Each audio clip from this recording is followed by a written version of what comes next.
मिथिला में बेलक गाछ हे दुल्हन तोरू पात। मिथिला में बेलक गाछ हे दुल्हन तोरू पात। कथी में लोढ़ब बेली चमेली, कथी में लोढ़ब बेली चमेली, कथी में लोढ़ब गुलाब हे दुल्हन तोरू पात। कथी में लोढ़ब गुलाब हे दुल्हन तोरू पात।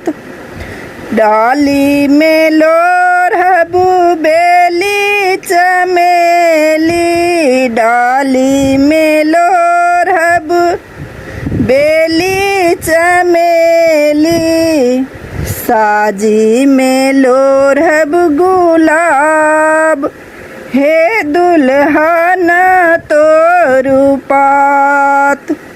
साजी में लोढ़ब गुलाब हे दुल्हन तोरू पात। मिथिला में बेलक गाछ हे दुल्हन तोरू पात। मिथिला में बेलक गाछ हे दुल्हन तोरू पात। किनका चढ़ाएब बेली चमेली, किनका चढ़ाएब बेली चमेली, किनका चढ़ाएब गुलाब हे दुल्हन तोरू पात। किनका चढ़ाएब गुलाब हे दुल्हन तोरू पात। मिथिला में बेलक गाछ हे दुल्हन तोरू पात। मिथिला में बेलक गाछ हे दुल्हन तोरू पात। बिसहरी चढ़ाएब बेली चमेली, बिसहरी चढ़ाएब बेली चमेली, गौरी चढ़ाएब गुलाब हे दुल्हन तोरू पात। गौरी चढ़ाएब गुलाब हे दुल्हन तोरू पात।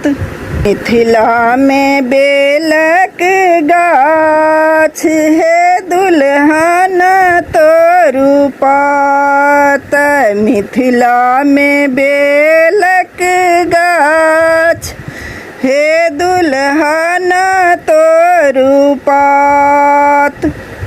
किनका समांगब अनधन लक्ष्मी, किनका समांगब अनधन लक्ष्मी, किनका समांगब सोहाग हे दुल्हन तोरू पात। किनका समांगब सोहाग हे दुल्हन तोरू पात। बिसहरी समांगब अनधन लक्ष्मी, बिसहरी समांगब अनधन लक्ष्मी, गौरी समांगब सोहाग हे दुल्हन तोरू पात। गौरी समांगब सोहाग हे दुल्हन तोरू पात। मिथिला में बेलक गाछ हे दुल्हन तोरू पात। मिथिला में बेलक गाछ, हे दुल्हन